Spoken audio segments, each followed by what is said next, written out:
நடிகர் சங்கத்துக்காக படம் பண்ணுறேன்னு சொன்னேன், சினிமாக்காரங்க வரல. இயக்குனர் சங்கத்துக்காக படம் பண்ணுறேன்னு சொன்னேன், சினிமாக்காரங்க வரல. தமிழ் சினிமாவில் இருக்கிற 24 யூனியனுக்கும் படம் பண்ணுறேன்னு சொன்னேன், சினிமாக்காரங்க வரல.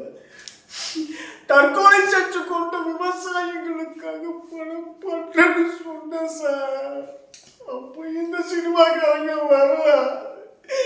கண் பார்வை இல்லாதவனுக்காக படம் பண்ணுறேன்னு சொல்ல, அப்போ கூட இந்த சினிமாக்காரங்க வரல சார், வரல. இந்திய சினிமாவில் சம்பாதிச்ச சம்பளத்தில் 100 பங்கு பார்வையாளர் கொடுக்க சொன்னா மட்டும் இந்த சினிமாக்காரங்க வர்றாங்க இல்லையா?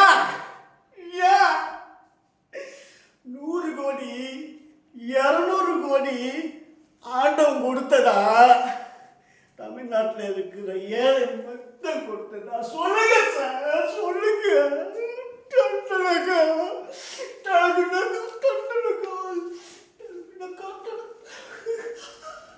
சொல்லுங்க சார், சொல்லுங்க. தங்கச்சி சொல்லுங்க.